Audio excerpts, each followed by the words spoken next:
This is the second lecture. The first one was on creating and maintaining healthy programs. This one's on safe programs. How do we, once again, create and maintain safe programs? What does licensing say about this? How can we communicate, once again, safety to families, proactively, reactively, and then keeping our staff safe. Staff is the worst. Kids, you know that they're going to act up. You're going to put systems in place, but man, I have seen staff do the craziest, worst ideas in the entire world. I walked into a classroom one time and I had a teacher on a rolling chair, so like a rolling office chair, switching things in the ceiling out, and I was, what are you, like, you're gonna fall. There's not even a chance, like, you're 100% gonna fall off this rolling chair. You're on linoleum on a rolling chair. You're already sliding around. Let's, ask somebody else to do it or get a step ladder maybe. So we'll talk about how to keep this. Once again, I have a video that you can use to train your own staff. It's called Eye on Oversight, and it's called Childcare Edition. And this is very good for staff. It is talking about all of the crazy things that they have seen in childcare centers. Lighter fluid, knives, spray paint, poison, mold, rat killer, down at like children's level accessible to them, because we don't see it. Like, if it's been in our line of sight for too long, we like don't even see it. Our eyes don't even register it. We just walk past these things that are really unsafe. It's happened to me. I used to regularly go to this classroom with another coworker at another site that I wasn't in charge of, but I would go and I would see a colleague, and I had a former colleague who worked in the infant room, so I would always go and I would say hi. There was a glaring safety thing in there. I didn't see it, my coworker didn't see it, the colleague didn't see it, the person I used to work with didn't see it, until one day a child got hurt, because it was just something that it didn't even register to us. So sometimes we need that objective eye of licensing, of a governing board, of somebody new walking into our program to be like, hey, that's not safe. Then there are the things that we should see all the time and we should know about, like lighter fluid and knives, thumbtacks. Those things should not be in classrooms ever. Point blank, it shouldn't be in there. What does a safe program look like? Obviously, the biggest thing is following your supervision and ratios. If you're out of ratio, it's going to increase the chance that a child's going to be left somewhere. They're going to be in an unsafe situation. Signing in and out 100% of the time for liability issues, for knowing who's in the center per fire code, and then also to know that they're there when they're not there, and your subsidies. They're typically based off when parents sign in and out. I loved on Camp Pendleton, we were 100% ID check for every single person all of the time. So you might have had your 6-month-old start there, and now they're 7, and I know you, and I know your middle name, and I know when you got married, and I know what your parents' name was, and what your dog's name is, and what your favorite color is. You're still giving me a 100% ID check every single time. If you don't do that, which is kind of above and beyond sometimes, you should be doing a 100% ID check with anybody new who's coming to pick up to make sure that they're actually on the forms you have. Background checks on all staff, CPR and first aid in case something terrible was to happen. And I have given first aid a few times, and I have done the Heimlich once on an infant. Accident reports and incident reports. We'll do incidents reports as well. Planning and practicing for the worst, so earthquakes, active shooters, lockdowns, fire drills, terrible things. Hope they never, ever, ever happen to me or anyone else, but we need to plan and practice for the worst. Storage of materials and of medication, so materials like disinfecting or cleaning solutions that we shouldn't have around the children all of the time, and then medication that is only for one particular child or staff member that should also not be available or accessible to the children. And then having enough space in order for them to sleep well, and enough space that's clean and healthy in order for them to run, play, and engage in a safe environment. There's a lot. So policies and procedures that you should have written. An accident and incident report. So you're going to have your own policies about when you do accidents and when you do incident reports. You're going to have policies and procedures about safety checklists when they're done and how they're written up. who does the maintenance log, how often do they do the maintenance log, and how is the information and the recommendations for the maintenance log communicated to people. So if you are the maintenance person and you are the owner and it's your FCC home, it's all you. You have to do it every once in a while to make sure that your actual rooms that you're in are good. Larger centers might have, if there's a leaky roof, then you need to have your janitor communicate it to you so you can kick it up to corporate, something like that. Each person's going to have different policies and procedures. That's why it's important that you have that written down and thought out. You need to also have policies and procedures for emergency drills, fire, lockdown, active shooter as well. You also need to have disaster preparedness procedures and supplies as well on site in case something catastrophic was about to happen. And I say catastrophic, and I have in past years, but the kind of incidents and rates that we have been having, kind of these large fires coming through, it's probably more and more a likelihood that families could be very far away and unable to make it back. I had that happen one time on Camp Pendleton. We were very proactively evacuated by the fire department, and it took a while for some of my families to come and show up because they were on the other side of the 5 or at a different part of base that had been partially cut.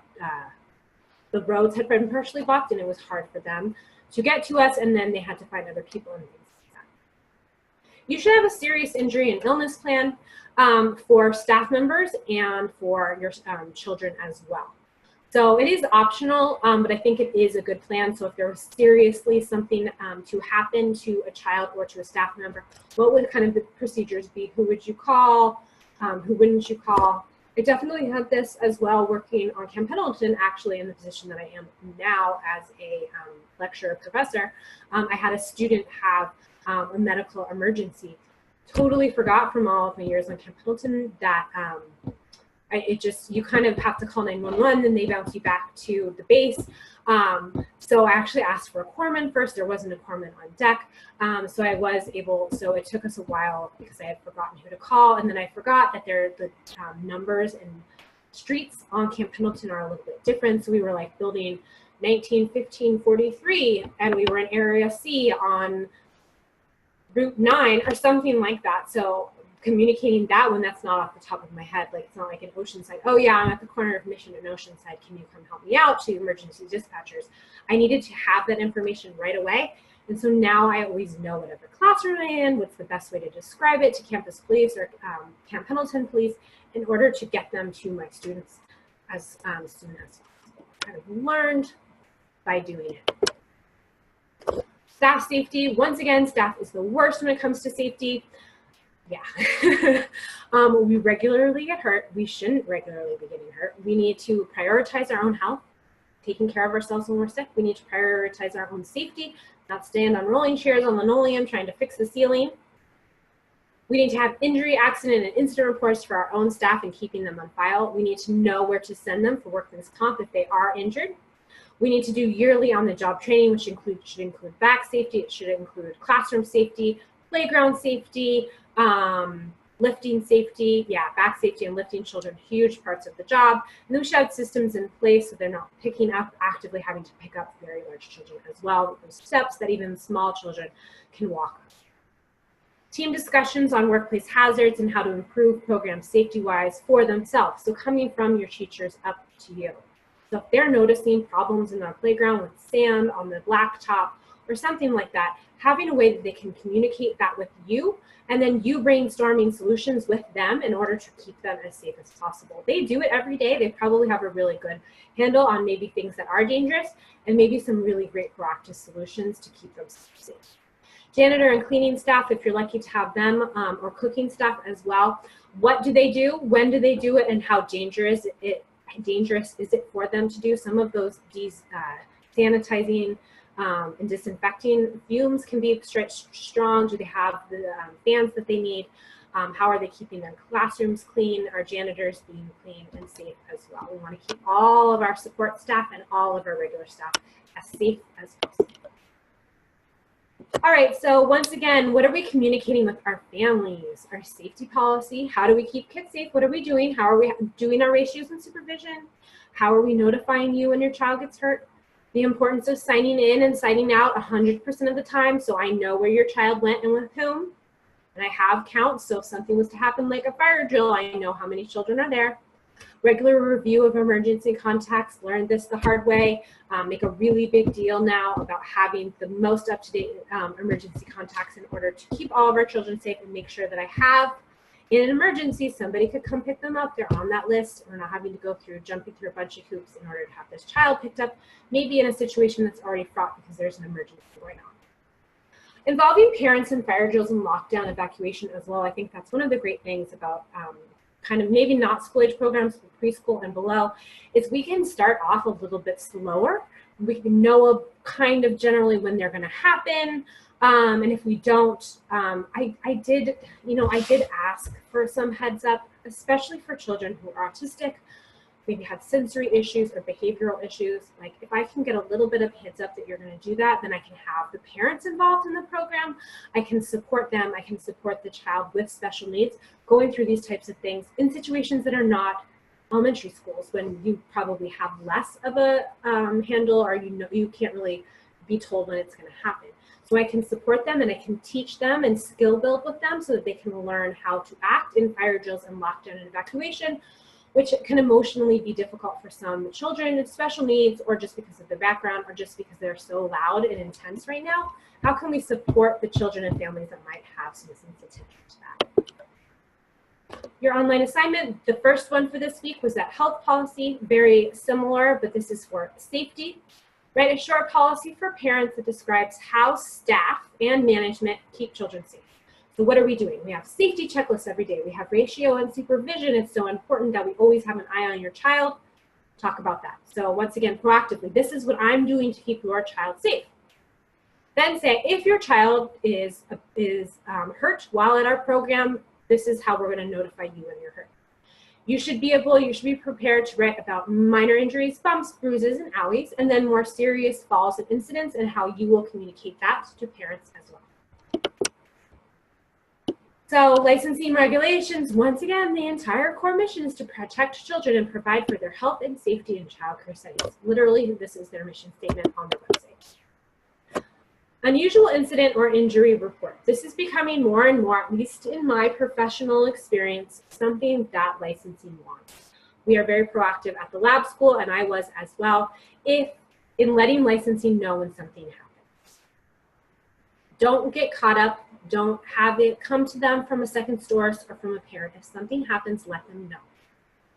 First of all, if you have an outbreak of a communicable disease, such as mumps or measles, very big deal. The county has protections in place, like Health and Human Services need to know, public health nurses, like there's these things that we do to prevent those things from spreading more. The Center for Disease Control could even be involved as well if it gets kind of really out of hand. So we have these things in hand, and the first step in triggering that kind of process to keep everybody in the county safe is by letting licensing know and writing this unusual incident and injury report.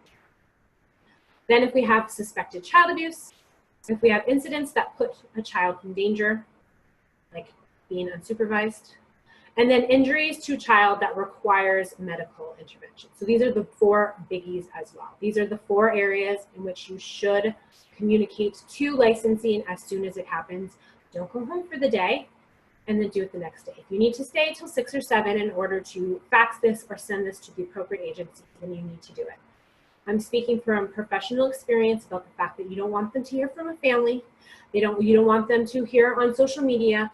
You don't want them to hear because they just happen to tune in to the news. This never happened to me, but it happened to another site that I heard about, not in this area, but something serious happened. The news reported on it outside. They had wanted to keep it down low with licensing. The licensing analyst happened to see it, told the person that covered that area, and they came out the next day. That's the worst case scenario. Once again, I don't know that program. It didn't happen around here. I just kind of heard about it on a general news site. But that's the type of thing that you don't want them to happen. You want to report it yourself. Like, this was a bad thing, but I'm taking steps, and I'm going to make sure that this never happens again. A child is never supervised. Or, sometimes things happen too. Monkey bars, I used to have monkey bars. At least once a year, a child would break their arm. And then I have to let licensing know, and I'd let them know, this is what we do. This is the safety procedures that we have. The parent knows. This is the safety ground covering that we have. I had a kid break his arm jumping off of a 3-foot high climbing wall. Like literally it went up to like mid-thigh. He kind of clipped his foot while he was jumping off of it, landed a weird way, and broke his leg. I let licensing know it was a weird freak accident. The parents were not mad at all. They totally understood that it happened, and we had video of it and like how weird it was that he kind of landed in this specific situation and hurt himself, but I always let licensing know. Once again, in the previous lecture, I talked about common deficiencies in health. These are the common deficiencies for licensing in the safety area. So these are the things that most common we will get hit on with licensing. So if licensing comes out, these are the things that they're going to see and hit us on and give us a deficiency. Once again, disinfectants, cleaning solutions, poisons should not be around children. Talked about that one in the healthy one. So this is one that's both. Each child should be accorded safe, healthful, and comfortable accommodations, furnishings, and equipment. Do you have enough chairs for all the kids? Do you have enough cots for all the children? Are the cots separate from each other so not breathing on each other all nap time long? If you have a volunteer, they need a criminal record review and obtain a clearance or criminal record exemption. Very important as well. No children shall be left without supervision, including visual observation of a teacher at any time. That's a huge one, and that's a one that I've seen so many times. The center shall be clean, safe, sanitary, and in good repair at all times. You can need to have 1 or more carbon monoxide detectors. They have like a percentage of like area and then where the carbon monoxide detector should be. Then the person who signs the child in or out is going to use their full legal signature and should record the time of day. Then whoever picks up should do the same as well. I think you can get exemptions. I had a couple families in the past who were illiterate. I could not tell time. I would write down the time for them. I would tell them what I was doing. They would X or whatever their mark was, and then they would mark as well. That's kind of how I did it. I know that is a situation for some of us where families cannot tell time. A report shall be made to the department within 24 hours of the occurrence of any unusual incident as specified. Disaster planning. I love this about licensing. I didn't know until we had those huge fires up in the San Francisco, like Sonoma area, like a while ago, that licensing is super proactive with that type of stuff. Their front page in disasters is going to be all about helping that type of stuff. Like they'll have, if you're in this neighborhood, go here. If you're in this neighborhood, go there. Because they have to do like adult daycare homes and stuff. And then we have migrant populations where some of our childcare will be open very early in the morning or very late. Even there's some programs that go in the night as well, depending on the type of work that some of our migrant families have. So I love that licensing at the state level is so great. So in huge disasters, check out the front page of licensing for more information. They do have their own resource page as well, where they talk about FEMA. They'll help you with plans to evacuate as well, to support families and children, even where to evacuate. And we also, from licensing, have great resources on earthquake preparedness as well. 1018, so that's the Great California Shakeout each year, and that is a great time to bring awareness to this for our families, and it's a great awareness for us to bring it with our staff, to practice it on 1018 in the morning on 1018, so that everybody kind of goes ahead and does it. And then because the state is thinking about this and FEMA supports this as well, a lot of the information is out there at that time. So if you haven't thought about disaster preparedness, fall is a great time to restaff. That was my kid out the window, sorry. Certify staff, re-talk about safety with staff, and then start working on your disaster planning where they have all the kind of help for you at licensing website as well already. Medication. So the best thing to do is go to, remember the 5 R's. I have a PDF on Canvas for yourself. It's by Judith Calder, who's a nurse. She wrote it in 2004. Still fantastic. Still the best way to do it. Still the best resource for family and staff to train them on medication and to remind yourself. It's right medication, right child, right amount, right time, right route. I do it every single time I give medication, even to my own kids. I double check, okay, like, she's 27 pounds and she's 2, so that means she gets this much Tylenol and, you know, something like that. It's typically as self-explanatory as that. Sometimes the route is different. Sometimes you have to give suppositories. I have had to do that for children with epilepsy. That is the best way to get the medication into them. is as a suppository form. Some of our families, children have G-tubes, it's the tube in their stomach, and that's how they get their food. Their medication goes through there. Sometimes in their nose, sometimes in their nostrils, sometimes in their ears. We have to do it in lots of different routes, but it's really important that it's the right time, right child, right amount. So that's why this is a great resource for you as well. And then you'll have to do systems that make sense for yourself. So right time, is that putting a timer on your phone? Is it putting a timer on your Outlook? Is it telling the teachers to do it? There's got to be a way that you know when you're supposed to do it. And when I had a site that was 350 kids, multiple times a day, there were multiple children that needed medication. I had a fantastic administrative assistant who put all of these things on like a Google Calendar with alerts so that we could keep track of it. It was color-coded. She was fantastic and above and beyond and the perfect right person for such a gigantic program. And so that made sure that we were able to do it as well. Another issue with this is the nebulizer consent form, and that is also on licensing page. So any child that has a nebulizer needs a nebulizer consent form. You can put that in their file, and it's up on licensing if you need to have it. Sunscreen. Okay, Title 22, once again, just talking about in writing approval and instructions from the child's authorized representative, so a parent or guardian, for the administration of medication to the child. Documentation shall be kept in the child's record. So this is a great site as well. If you just hit if you Google Title 22 or licensing and sunscreen administration, you'll have these forms pop up. Good thing, right in May, right before it hits, I would do it always in May, and I would always, that was like my reminder to be like, yeah, summer's coming. And that was typically when I was finalizing my programs and my camps for my school-aged kids that were going to be out in June. Make sure that I have the sunscreen form go out to all parents all over again and make sure that it's re-signed and it's updated for the year. So in conclusion, responsibility to keep children safe while in an early childhood.